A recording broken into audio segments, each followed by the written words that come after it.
Hello guys, welcome to the movie recap review. Happy watching.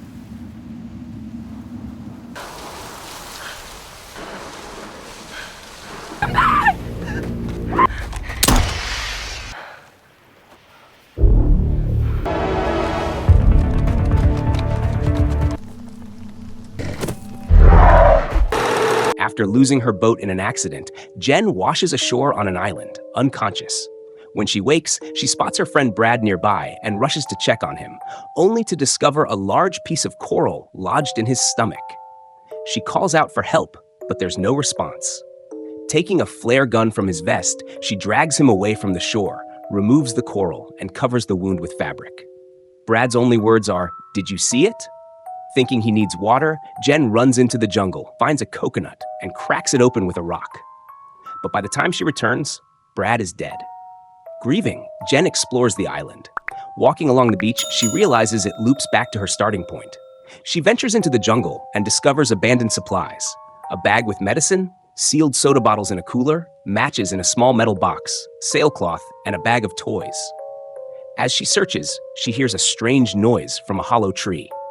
When she peers inside, a bird flies out, startling her. She covers Brad's body with large leaves and searches for shelter as the sun sets. Rain begins to fall, so she uses the sailcloth for cover and sets out containers to collect water. The next morning, Jen finds dead fish littering the shore, including a shark with deep gashes in its body. She collects the fish, using rocks to remove their heads, and stores them in the cooler. Among the items she salvages is a notebook, but the water has erased its contents. Inside, she finds a photograph of a couple, which deepens her loneliness.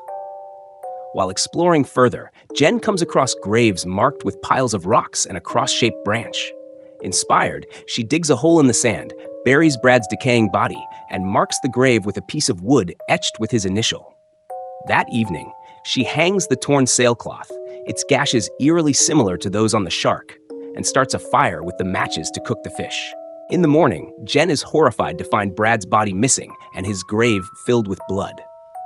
Realizing the danger around her, she sharpens a branch with a rock to make a spear and prepares a log for support, allowing her to stay vigilant as she sits facing the jungle.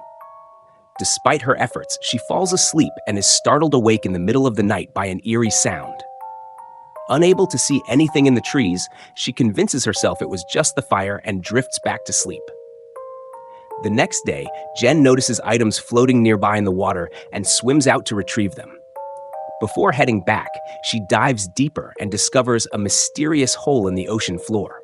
Shocked and unnerved, she avoids getting closer and returns to shore with the items. Among them is a suitcase filled with clothes, and she changes into something warmer. That evening, while searching through the suitcase again, Jen finds photographs of the deceased owners. Her examination is interrupted by the sound of a plane overhead. She rushes to the shore and fires a flare, but the plane doesn't notice her. As the flare descends into the sea, its glow reveals the silhouette of a tall, menacing creature. Terrified, Jen grabs her spear and hides in the jungle. The monster steps onto the island and searches the bushes, but eventually leaves without finding her. The next morning, Jen discovers her camp has been ransacked. Picking up the old photographs, she realizes the monster's eyes are faintly visible in the background.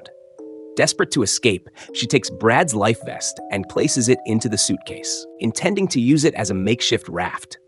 However, the suitcase is too unstable to support her weight, and in frustration, she throws it back onto the sand. Before nightfall, she hides inside a hollow tree to stay safe. Later that night, the monster returns, its heavy footsteps shaking the ground. It grabs the log Jen used for support, rolling and pounding it against the tree. She stays completely still, shielding her head and avoiding any sound. After a tense standoff, the monster eventually loses interest and leaves. Days pass. After much practice, she finally manages to spear a small shark. She hangs it on a tree as bait before retreating to her hiding spot. That night, the monster's noises wake her again, and when she looks, the shark is already gone. Sometime later, the waves deliver another body to the shore. When Jen examines it, she finds its face mutilated by the monster and its legs missing. Determined to use it as bait, she hangs the body from a tree and hides in her hole, staying awake this time to watch the monster's arrival. The creature quickly pulls the body down and begins feeding on it. As it devours the corpse, Jen hears a plane flying overhead and gasps. But she doesn't dare emerge from hiding since the monster is prowling near her hole. By the time the beast returns to the ocean, the plane is already gone. The next day, Jen uses sailcloth, belts, and rope to construct a hammock high in the trees, hoping to stay out of the monster's reach and gain a better vantage point. That night, she lies in the hammock, feeling relatively safe until she spots the monster moving among the bushes. Suddenly, it begins tugging at the ropes, trying to bring her down. Jen screams and struggles in the sailcloth until the hammock collapses, sending her tumbling to the ground. The monster gives chase as she sprints through the jungle, leaping into the water and back onto land to gain speed. Finally, it cuts her off, landing directly in her path. Desperate, Jen stabs it with her spear, but the beast flings her onto the sand. It strikes her again, and she's thrown into the water. Just as the creature moves in for the kill, a sudden thunderclap startles it, causing it to retreat into the ocean. Exhausted and injured, Jen climbs a tree to sleep through the rainy night, despite the discomfort. By morning, Jen examines her leg and finds a nasty wound. As she cleans it and changes into dry clothes, she spots a life raft floating nearby. She swims out to reach it and discovers two survivors aboard, her boyfriend Lucas and Brad's girlfriend, Mia. Jen helps them ashore, and the couple shares an emotional embrace. Grateful for their reunion, Jen shares her fish and sodas with them, but she quickly grows frustrated when they dismiss her warnings about the monster. She tries to convince them to use the raft to escape, even showing them the photos and recounting Brad's death. Lucas and Mia, however, think her fears are hallucinations caused by isolation, refusing to return to the raft after nearly losing their minds at sea. Later, while preparing food, Jen borrows Lucas's Swiss knife to clean the fish. She notices dried blood on the blade and grows suspicious. Tensions escalate as she again urges her friends to leave, leading to an argument where Lucas snaps at her. Determined to survive, Jen quietly gathers her belongings, loads them into the raft, and pushes it into the ocean. Without waiting for her friends, she begins her escape. As Jen tries to escape on the raft, Lucas and Mia catch up to her and stop her. In the ensuing struggle, Jen kicks Mia in the face. Furious, Mia retaliates by knocking Jen unconscious with an oar. When Jen wakes up, it's nighttime, and she's horrified to find herself tied to a tree. Despite her pleas, Lucas refuses to untie her, and Mia walks off, leaving the two alone. Lucas begins venting his frustrations, accusing Jen of being ungrateful. He mentions how much fun he was having on the boat with his friends before their ordeal, claiming Jen ruined everything by constantly complaining and even threatening to break up with him. Jen, trying to stay calm, insists this isn't the time to talk about their relationship, but Lucas keeps ranting, belittling her for having no home, no money, and no life without him. He accuses her of abandoning him after all he's done for her and ominously compares her to a friend's act, though he doesn't elaborate on what happened to that friend. Meanwhile, Mia, walking along the shore, notices fish scraps in the water. Suddenly, a piercing scream echoes through the night. Lucas grabs a torch and rushes to Mia, with Jen struggling to free herself from the ropes. When Lucas arrives, he sees the monster attacking Mia.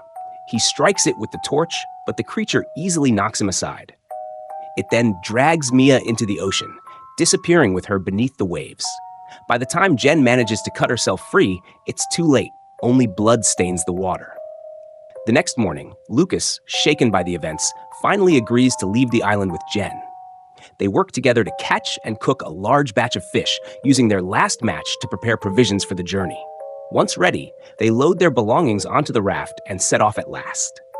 Inside the raft, Jen notices multiple bloodstains. As Lucas rows, he suddenly spots the creature swimming beneath them. Its claws burst through the water, reaching for Lucas, who quickly retreats into the raft as Jen seals it shut. Undeterred, the monster begins clawing at the bottom of the raft, shaking it violently. The creature tears a hole in the raft and pokes its head inside. Acting quickly, Jen kicks it while Lucas fires the flare gun. The first shot misses, but the second hits its mark, landing in the beast's mouth. They push the creature back into the water with their spear. For a brief moment, they think they're safe, but the monster returns, this time breaking through the base of the raft and dragging Jen underwater. As she struggles against its grip, she remembers Lucas's dagger. Desperately, she stabs the beast, forcing it to release her. Wounded, the creature swims away.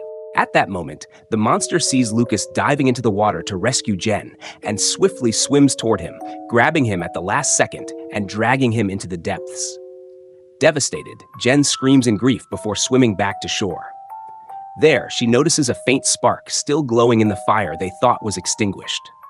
Determined, she works to rekindle the flames until they roar to life. Then, she grabs a notebook and writes a letter explaining the situation, in case she doesn't survive and someone finds it. With a plan forming in her mind, Jen begins preparing. She crafts spears, gathers wood and leaves, and digs holes in the sand. During this, she uncovers a skeleton and decides to incorporate the bones into her strategy. As night falls, the monster emerges from the water, prowling through the jungle, lured by the scent of fish. When it reaches the bait, Jen ignites several pyres, trapping the creature in a fiery circle. She leaps out from hiding and strikes the monster with her spear, then retreats behind a tree. Enraged, the beast searches for her. Jen waits for the right moment, then stabs it in the back with a bone. The monster retaliates, knocking her down, but she refuses to give up. She strikes again, only to be hit so hard she's sent flying. Despite her injuries, Jen notices the monster bleeding and in pain. She grabs any nearby bone and relentlessly stabs the creature, enduring its blows. When it pins her to the sand, she drives a bone into its arm to free herself. The monster grabs her by the legs, pulling her close, and lifts her by the face. In desperation, Jen takes one last bone and repeatedly stabs the open wound she created earlier, forcing the monster to drop her. Though the creature strikes her one final time, it's too weakened to move much. Jen seizes the opportunity to grab more spears from the beach. The monster manages to follow her, but after one final roar, it collapses on the sand. Still alive but defenseless, the beast is finished when Jen drives a spear into it until it finally dies. With the battle over, she cuts off the monster's head using a shard of its tough shell as proof of what happened. Exhausted but resolute, Jen makes her way to the raft, the jungle burning in her wake. And that's the end of the story. I hope you liked it. Comment down below what movies do you like us to recap next. Thank you for watching. Don't forget to like and subscribe. Until next time.